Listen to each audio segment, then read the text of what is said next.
Good morning, folks, and welcome to FYI. Good to see so many of you already on the line this morning. Good folks like Debbie Collins already here. And I see we got Evelyn Nelson as well. Cheryl Glenn. Cheryl, how are you doing? Great to have you. Simon Black, good to have you as well. And all those other folks who are with us this morning. Eric Williams is here too. Good to see you, Eric. And Eric is joining us, believe it or not, folks, all the way from Tennessee. Good to see you, Eric and Debbie and all the other folks joining us this morning. It's a true privilege to be here with you. Patricia Gravesandi Goodman is here too. Beatrice, thanks for the thing. Beatrice, thanks for the thing. Or in your case, the things. And good to have you on this side of the Atlantic, Beatrice. We hope that you have a fantastic staycation. A staycation. We wish you and the family all the best this week. This weekend for the season, Clive Atwell, we'll see you there. And we see Claire Alexis, Charmley Richmond too. Folks, the technicians who are on duty, please let us know how we're doing. We're going to get some disruptions for a second. We want to make sure the audio is good. You can get some disruptions for a quick second, folks. A quick second. But we want valid and credible information on it. Valid and credible. Good to have you folks here with us. Thanks for joining us this morning from the many places you're joining us from. We're going to take a quick second to make sure that we are shared to all the valid places. Good to have each and every one of you folks on the live. If you're joining us on Facebook, you can contribute to our broadcast via the stars feature or any of the other platforms we use, whether it's PayPal, MMG, MoneyGram, Western Union, Cash App. But make sure you contribute to our program so that we can keep going on. We can keeping on. Good folks, I really want to thank all of you, wherever you all are joining us from. Good morning to each and every one. You happy belated birthday to the Parliamentary Opposition Chief Whip, Christopher Jones. Happy belated, Christopher. Happy belated. All right. Some of us, every month is a birthday, every month. Nonetheless, happy belated birthday, Chris. Happy belated birthday. Good to have each and every one of you live with us. I know we're on Christopher's page as well, live this morning. Yeah, there's a lot happening, folks. How was your weekend? Why not let us start there? How was your weekend? Well, y'all not getting Lady Cup. Thank you, Donna George, for that contribution.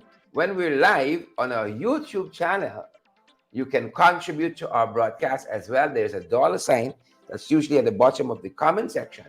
You click on that and it invites you to purchase a sticker or some emoji of some sort, and part of that comes to our broadcast. So thank you for that, Donna George.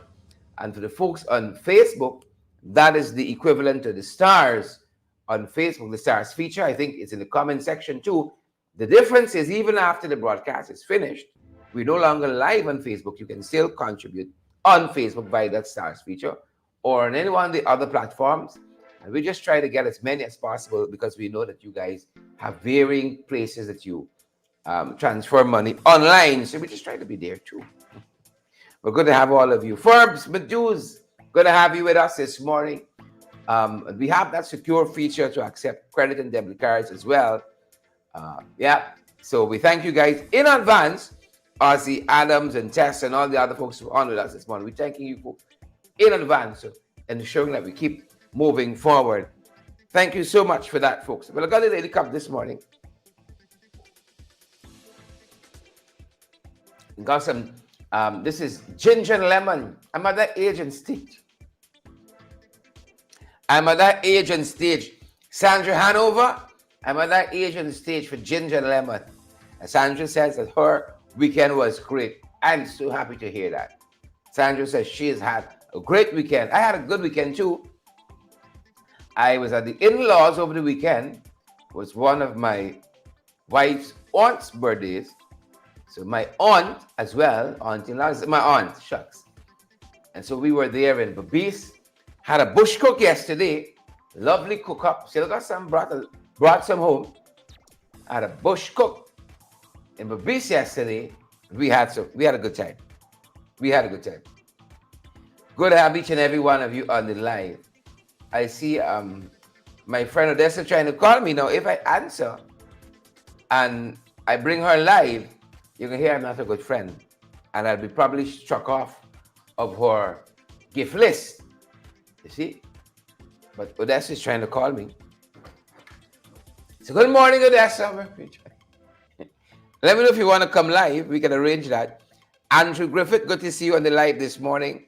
And all the other folks like Ethelyn Peters. Margaret Nelson. Margaret, if your ears was ringing yesterday, who no? Margaret, if your ears was ringing yesterday, who no? Who no, Margaret? We hope that Rio as well. As a matter of fact, Elizabeth and I were talking yesterday. Elizabeth said she needs some of Margaret's sorrel for the season. Well, I said I need the whole experience again. I need the food, the sorrel, the house, the people. I need the battery, everything. Margaret, please say hello to Rio for us. I need the whole experience. I need the whole Margaret experience. I just want the sorrel. Folks, Margaret was so kind when we were in the U.S. during summer. Invited us over to her home. Did she invite us with a shop? I can't seem to remember. Margaret made sure, she left a lasting taste in her mouth. She worked it like that. But folks, good to see each and every one of you. What will we be doing next summer? Who knows? Who knows what will we be doing next summer? But folks, we are going to be off the last week of this month. We're going to take that week off from the morning shows. We haven't made a decision yet on the evening show, but we need a little rest around these parts. So we're taking the last week off from this month, so we shouldn't be here next week. The last week, whichever is the last week, and we might be off also from the morning show the first week of the new year. So we want to take 2 weeks to rest, recuperate, and then start the new year very strong, very, very strong. I want to bring some stories from Region 9. We haven't been to Region 9. We've been to 7 and every other region I think we've been for the year and brought you stories from there. But I don't think we've been to Region 9 yet. There's lots happening there we want to share with you. So we may be in Region 9 in January. I'm just putting that out there so you know what we're doing and how we're moving forward. But we're definitely going to be taking last week of this month, first of the new year, off the morning show. You'll be getting information in all kinds of forms and formats. We haven't made a decision about the evening show yet because, folks, we've been at it all year. And we're a little tired. We're a little tired from these parts, folks. Not plenty, just a little bit. We're a little tired, right? Evelina Whitaker, Siobhan, when you begin to feel the weight of the year on you, all that you've done and you try to do and so forth. That's we hanging on by a thread here, right? Hanging on a thread. We're just thinking about the morning show for now, but we don't know yet how we're going to do for the evening show. But we're going to inform you. So for the morning show, it's the last week of this month and the first week of the new year. We're going to get some rest and we're going to come stronger. Second week in January. So let me just make sure. Let me see how the calendar is looking here. Let me see how the calendar is looking. It's looking here. Yeah. So basically, we won't be here next week. Yeah. True and correct. We won't be here next week until the second week in January for the morning show. So this is our final week of broadcast for the morning show. We're gonna take some time to rest, recuperate, refine, and come again second week in January. And we move on. We move from there, folks. We move from there. Janet and Tommy, Arvin Don, Debbie, Linden, and all the other folks joining us, you're going to survive. You're going to survive. You're going to survive. Lots to share with you folks this morning as we're coming on. Right? Lots happening, folks, that we want to share with you guys. A couple of things happening out there we want to share with you folks. Give us a sec. Let's make sure that we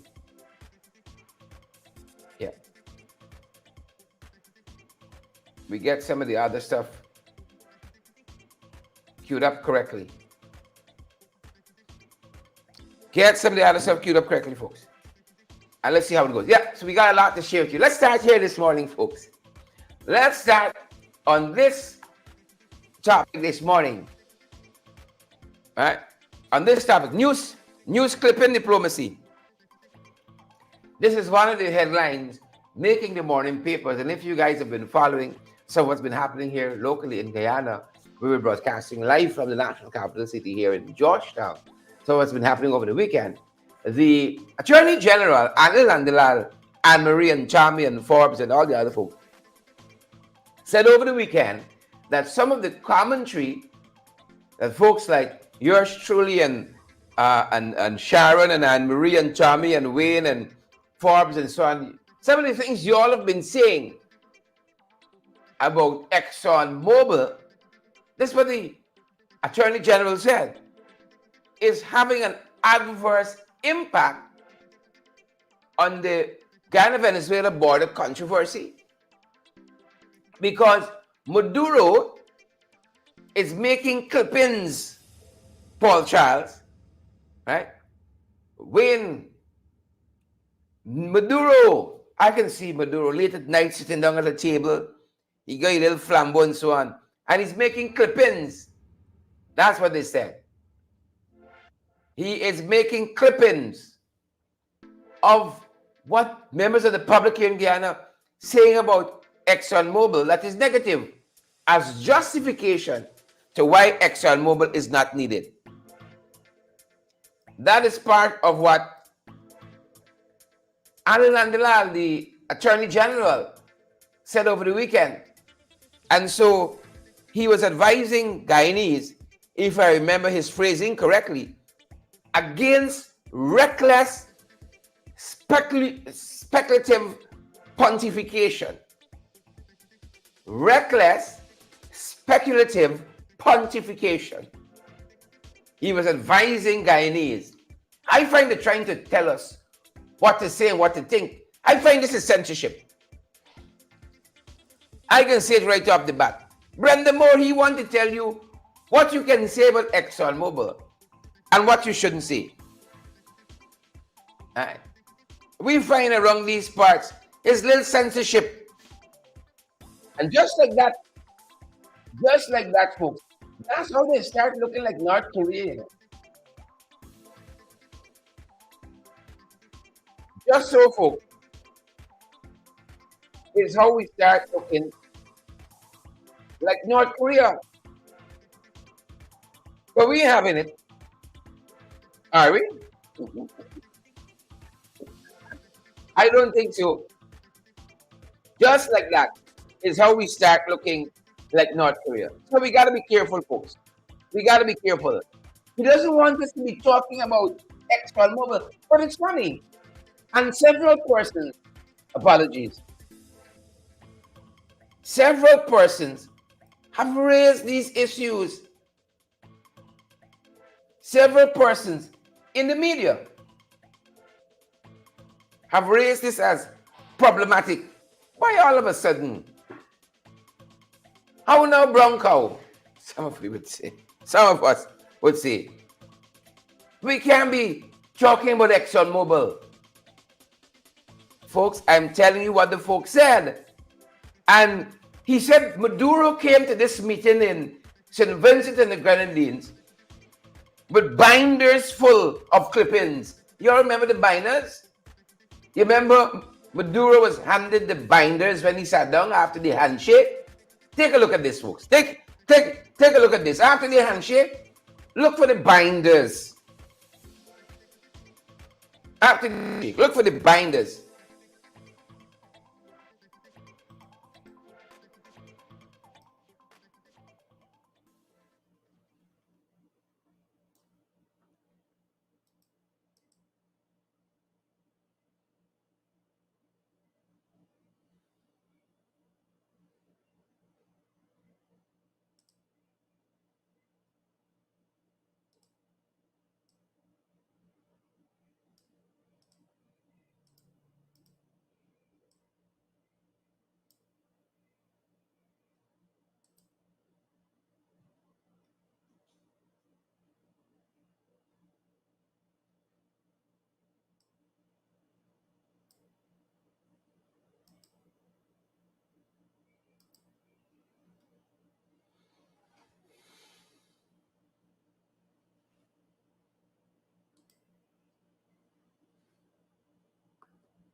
Yeah, so there you have it, folks.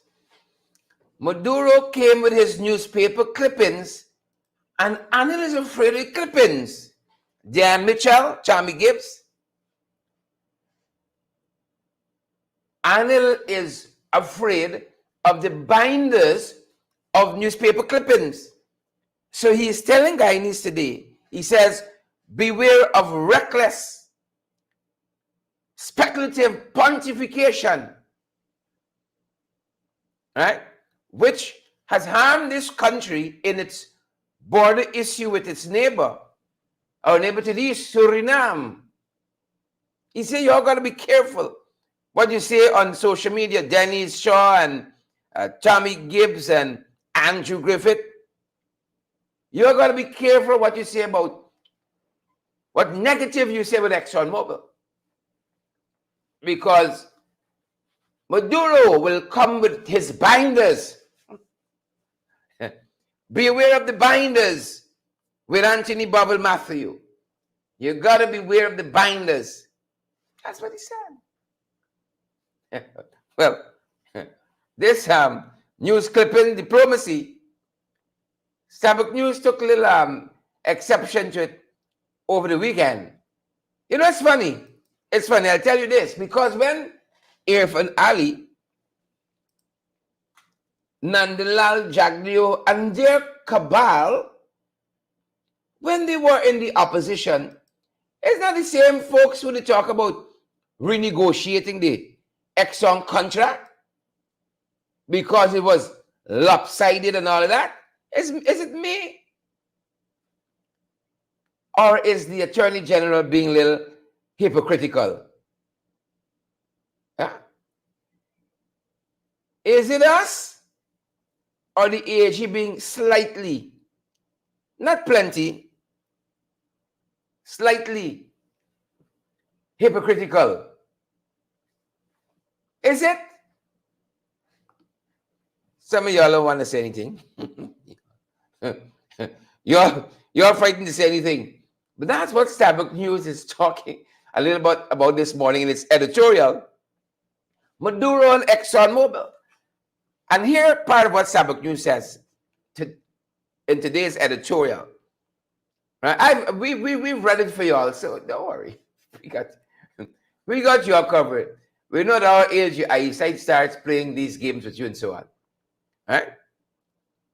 Starbuck News says, just so that there is no misunderstanding, just so, ExxonMobil is indeed engaged in rapacious exploitation of Guyana's oil wealth with the full acquiescence that given by the dictionary and the books and so on from Austin's as well. ExxonMobil is indeed engaged in rapacious exploitation of Guyana's oil with the full acquiescence of the government and its predecessor. The longer that continues, the editorial says, the longer that continues, the more stakeholders in this country will question the judgment of this government as it relates to the stewardship of the country's resources. And the editorial goes on. The pressure that has been brought to bear over the unjust production sharing agreement of 2016 should be elevated until both the government and ExxonMobil realize that they have to return to the renegotiating table or the negotiating table in the interest of their shareholders and stakeholders. And I agree. I agree. So the government of Guyana, through the back door,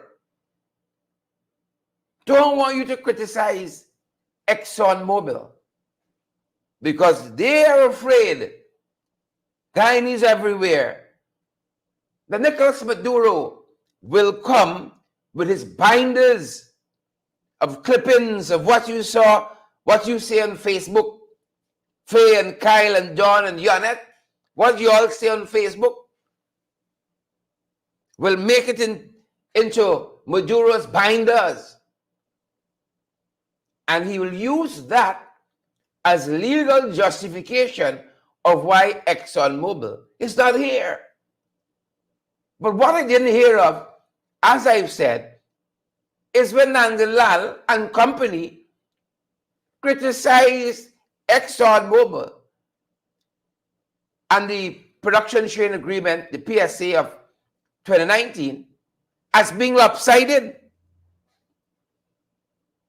So the Attorney General himself would have contributed.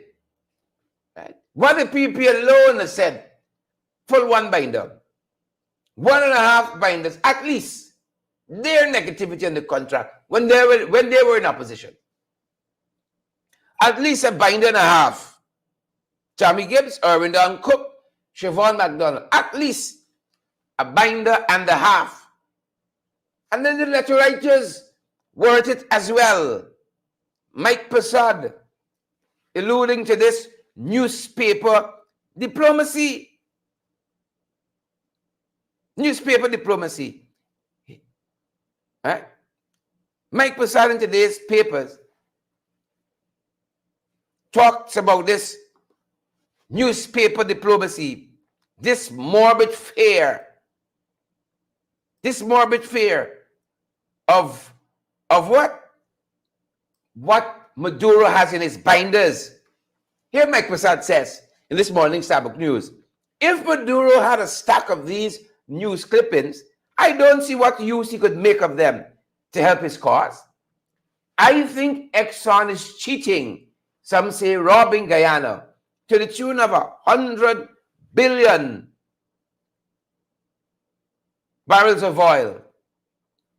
Exxon is able to do this because VP Jagdeo, together with his aides, Joel Bagwandil and Robin Singh, etc., have chosen to defend the contract as they're defending it here. So don't talk negative about Exxon because Maduro got the binders with newspaper clippings ready to take to the ICJ. He has his binders full of your comments on social media, Guyanese. Anne-Marie Selby, Kamal Prasad. So be careful of what you say. Be careful. The binders are coming, folks. The binders. And then another letter writer on this same issue of Maduro and St. Vincent and the Grenadines. Remember, he took the binders to St. Vincent. There we saw Anil Nandalal and Irfan Ali trembling because the binders were there. Another letter writer, one, Mark DeCosta, says that Ali's decision to meet even with Maduro and his binders could be seen as undermining the principles of international law and diplomacy. Just meeting with them, never mind the binders that he came with, just meeting with Ali could be problematic. That's part of what this letter writer said this morning. The decision, according to Mark DeCosta, raises significant concerns about the potential consequences of such a decision, particularly in the context of the matter currently pending before the International Court of Justice, the ICJ. It also raises questions about the advice the president is getting, as well as his own judgment, says Mark DeCosta in this morning's papers in the letter section. It raises the question of judgment and the advice to even attend this meeting. When the president getting information and guidance and advice, like beware of the binders, Mr. President, I think Mark is right. His own judgment and the quality of advice, legal and otherwise, that he's getting, has to be brought into question. You fearing them and their victimization, marginalization, and discrimination, the PP that is, and the PPP fearing the binders, folks. They're fearing the binders. this morning, Mark Costa, in his own deliberate judgment, says this decision even to meet with Maduro could be interpreted as undermining the principles of international law. Orin Don Cook, Everett Leonard, Lennox, Shirlene, Vashti Magnot. What say you? Another letter writer in this morning's paper has an interesting take. A very, very interesting take. A very interesting take. Raul Lucas is a similar letter right in this morning's paper. Sorry, I was jumping ahead of myself. And Raul Lucas says that Ali, several times before he went to St. Vincent and the Grenadines, said to this nation that they were not going to, be discussing Essequibo. They were not going to be discussing anything to do with the ICJ, that this matter of the Guyana-Venezuela border controversy was rightly before the ICJ. But Raul Lucas can clearly analyze, and is a bright fellow. He said Ali melted like salt before Maduro and restored Guyana's territorial integrity to perpetual jeopardy. That's what this letter writer Raul Lucas said. Right? Informed Guyana, right? Or rather, we were informed that Guyana was backed by CARICOM, CELAC, Brazil, and other international partners. Guyanese were looking for a lightning punch from Ali to floor Maduro, like the legendary boxer Muhammad Ali often did his opponent. This writer can hardly believe that it was the Amazon warrior that landed flat on his back as the Bolivarian landed heavy punches that knocked Ali and the ICJ out of the Vincentian ring. This is what Raul Lucas, writing in this morning's paper, said. Ali got knocked out because the ICJ seems to have been done away with, and there is now different confabulation. It's very interesting. Venezuela, Guyana said we weren't discussing Essequibo with Venezuela, but that seemed to be the only thing they talked about. They didn't talk about any other bilateral issue.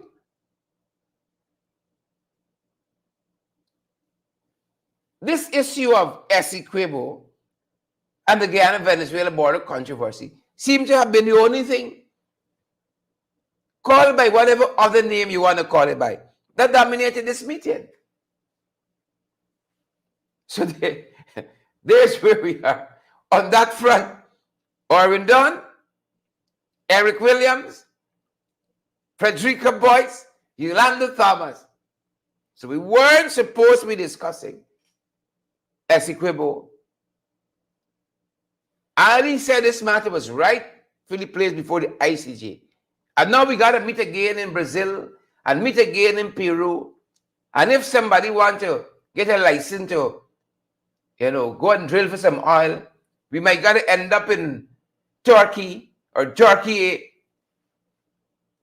But we weren't discussing the Guyana-Venezuela border controversy. We weren't. Folks, over the weekend, in other news, over the weekend, the Minister of Agriculture, Zulfikar Mustafa, was injured in an accident on the west coast of Babis, a place called Faulis. Faulis. It's amazing in this one country. You get 4, 5, 6 places with the same name. 4, 5, 6 places. There's a Good Hope on the East Coast. There's one in Essequibo. There's a Good Hope someplace else. Same with Fowlers. It's like we run out of names and we just get tired. We say, all right, Fowlers could be in Linden, Georgetown, and so many. East Bank, East Coast. Who cares? But the minister was injured. And this was reported by not only credible sources, but also we saw Kaichur News this morning reporting on this, in this West Coast Berbice accident. The minister was injured, and I think it is Kaichur News that has some more details on this accident involving the Minister of Agriculture, Zulfikar Mustafa. The report suggests that the minister sustained minor injuries, right, after a car crashed into the SUV that the minister was being transported in. A car crashed into this SUV around 17 hours yesterday, around 5 o'clock.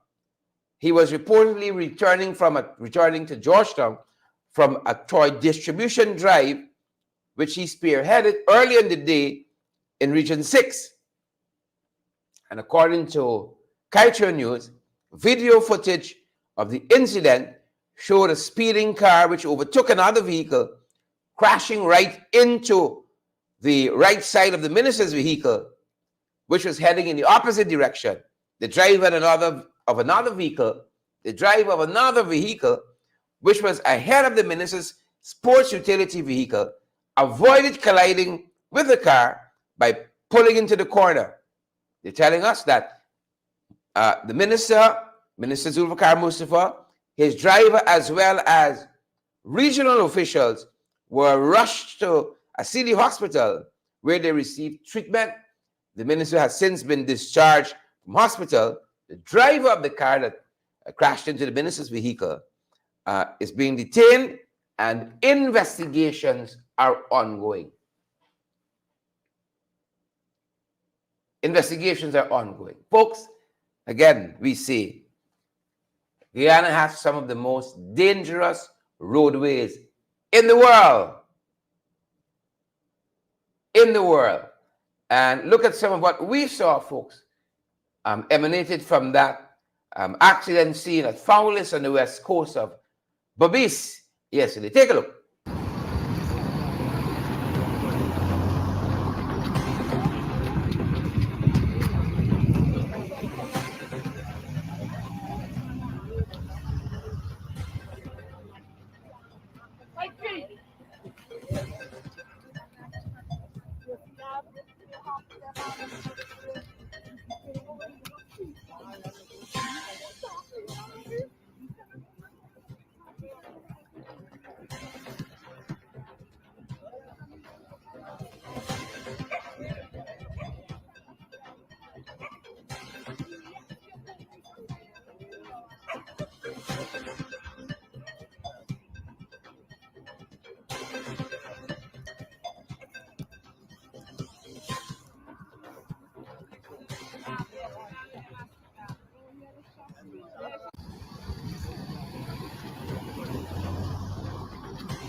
Yeah, those were the scenes on the west coast of Berbice just yesterday afternoon, as of course that car, as we're reporting, came into contact with the minister's vehicle. Guyana has some of the most dangerous roadways in the world. Yeah, believe it or not, nobody is safe. Nobody. And in the Guyana Times this morning, they're telling us that there have been 600 traffic violations recorded in the last 2 days. In this morning's Guyana Times papers, 600, right? Whether it was driving under the influence, reckless driving, 600 over 2-day period. 600. You got about 15 of us in this country. 600 traffic violations in 2 days. We got to look at this. We got to look at this. We got to look at this. We saw the minister's vehicle damaged on that scene. There are photographs of a Nari vehicle and then the vehicle that collided with them. I'm happy that this not ended the way it did, but that there was no loss of lives. Yeah, that's the country we're living in. What else are we following, folks? What else are we following? How things by y'all? How is the cost of living treating you guys? How things at your end, folks? As we've been telling you, Sabbath News does this feature every week. They talk with Guyanese, rank and file Guyanese, about how things are economically. Enough things and well, you know. This is part 54. Right? Part 54 of this series. And every week they publish an article on this. Every week. So this is not what the opposition is telling you. Unless we can deem Sabbath News now the opposition. It's not what the New Nation, the newspaper out of the PNCR, is not the key publication out of the Alliance for Change. Sabbath News. Who does good journalism? This newspaper talks to people about how the cost of living affecting them. This is the 54th submission. People got a lot of things to say, Debbie. Debbie, how the cost of living treating you, Debbie? Patricia Wren Cheeseman, how the cost of living treating you? Patricia Fraser said, not good enough. Siobhan, Kyle, how the cost of living treating you? Bantu King, out front parts, how the cost of living treating us?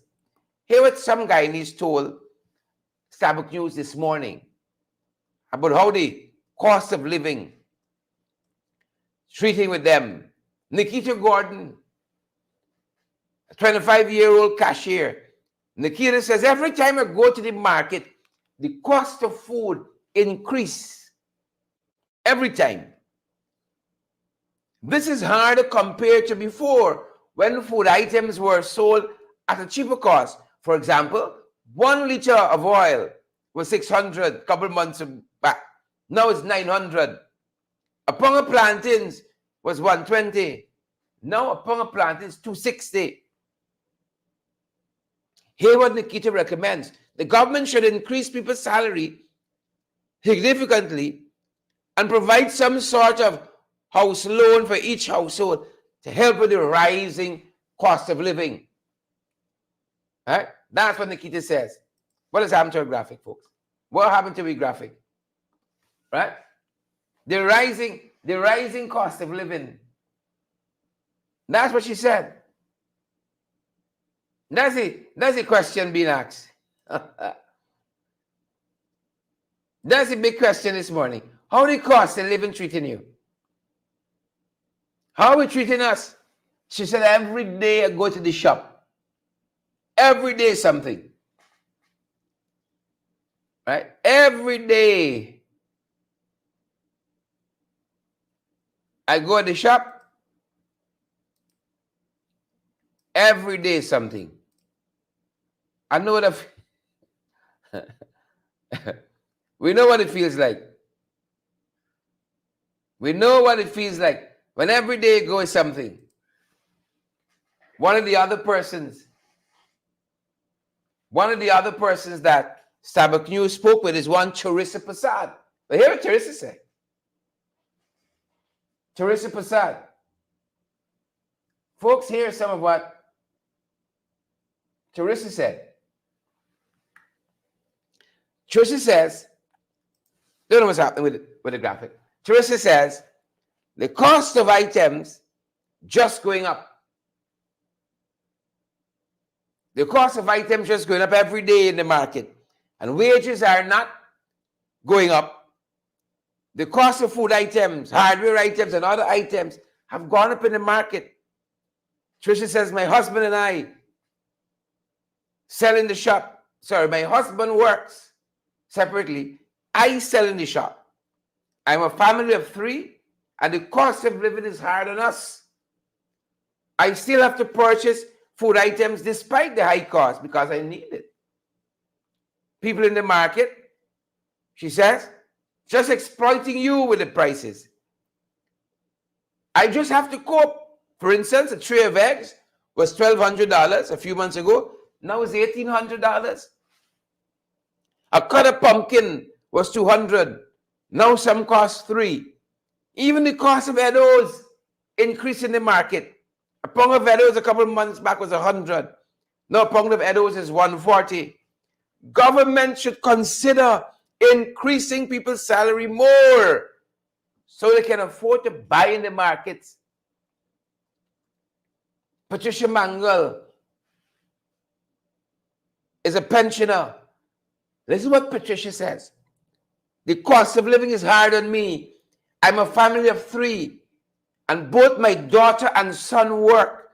But the money we contribute to the household is not enough to buy food items and to pay the utility bill. My daughter is trying to build a home at Mocha for us because soon we have to move from here. I can't pressure her too much financially. My son and I would try to assist in every way we can to buy food items and to pay the bill with the help of my daughter sometimes. The cost of living is really hard on us because sometimes my monthly pension is not enough to sustain us because all the items increase in the market. Patricia Mangle, all the items increase in the market. Patricia said, oh, raise the salary more. Raise the salary more. Oh, that's what Patricia said. Oh. Raise the salary more. I'll give you one more. This is how the cost of living affecting people. Right? Affecting people. Leonard Grant, he's a construction worker. The cost of food item, Leonard says, in both supermarket and markets have increased and increased every day. He said, I could recall before when I received my salary, I could have purchased enough grocery items for my family in the supermarkets. Now, my salary can't do to buy grocery. It can't do. Leonard Grant. And while we're talking about that, folks, tomorrow, the government is coming to the National Assembly for $25.9 billion. Where the money going? This is not the first time they're coming for money. $25.9 billion is how much they're. 25.9 is how much they're asking the National Assembly for. And this is a supplemental budget. The budget passed in February. They came back during summer for more money. And now they want even more money. Mind you, all this money, $25.9 billion, got to be spent by December 31st. 25.9. Got to be spent by December 30th. Where the money going? Where is the money going? That's the question Guyanese are asking. Where is this money going? Well, they're telling us that the first financial paper they presented here to account for some of this spending, right? They're saying that some is going to the Ministry of Foreign Affairs and International Cooperation, home affairs, agriculture, and education. 643 million is to support the operational cost of Gaisuko. 643 million to support the operation cost of Gaisuko. Remember, they couldn't pay workers the other day. They got their own struggles. Right? That's where some of it is going. Right? Some of it is going to agriculture. And in particular, the National Drainage and Irrigation Authority. Right? Some farmers have been crying out that they want help. Some of it is going to the acquisition of fertilizer to give to farmers because they're crying out about the cost of living too. Right? That's where they say some of this money going. Where it really going? What's the real truth? Palm Halls? What's the real truth? Savannah Page? What is the real truth? Where is money going? That's the question folks are asking. That is the question that folks are asking. Where is money going? Where is it going? People want to know. Folks, we're going to leave it there this morning. We are going to leave it there this morning. We lost the graphic somehow. But we're so pleased to have all of you folks join us on the live this morning. But y'all careful what y'all say with ExxonMobil. Please be very careful. The Attorney General says we have to watch this reckless, speculative pontification. Loose public statements. Exxon got binders that they can take to the court to justify why ExxonMobil should not be here exploiting us. They're going to take it to the court. You hear? So let's be careful out there. Let us be careful out there, folks. So good to have had Faye and Faye says some of this money going to Dubai. Certainly, without question. Some of this appropriation of 25.9 billion going to Dubai. Angie Christianberg and Edward Brooms, thanks for joining us this morning. Shirley Juice Henry, thanks for joining us as well. And all the other folks, Beatrice and the Margaret and all the other folks. Before you run off, share that live for us. Smash that emoji button as well. If you all got a story, don't keep it to yourself. Do let us know, good folks. Do let us know. One number we have, 627-6963. If you're heading into the city, folks, remember, you need a good Justice of the Peace Commission of Votes affidavit. We want to recommend the Alistair Collins Forum, of course. They're right down there at the Callion Mall and Lamaha Street between Camp and Waterloo Streets. Fantastic people for all the documentation need. Expert staff for all your documentation needs. 649-6410, 649-6410, and 685-6448, 685-6448. And folks, partner with us as well, so we can keep on keeping on. Folks, we're available via Cash App and Zelle and PayPal. MoneyGram Western Union as well. Smash that emoji button, share the broadcast, and partner with us as well. That's all that we ask for humbly, folks. Whichever page you're joining us from on Facebook, like that page, follow that page so that you continually receive updates on our program. If you're joining us on YouTube, make sure that you subscribe to our YouTube channel so you're always kept in the loop. As soon as we post something new there, you are in the loop, good folks. So subscribe to our YouTube channel and make sure that you are fully locked in, folks. Smash that notification icon as well so that you continue to get the updates. Follow us on Twitter if that's where you're picking us up from, folks. We're going to go through the Instagram shortly. They're helping us there, and we're in LinkedIn as well. Follow our page on LinkedIn if you are joining us from LinkedIn this morning. That's going to do it for us at this end, good folks. That's our time. Fortunately, unfortunately, that's our program. Oswald, Renella, Joel Ward, and all the other folks. Where the all money going? Where the all money going? That's our time this morning. Stay safe, guys. That's our time. That's our program. Stay safe.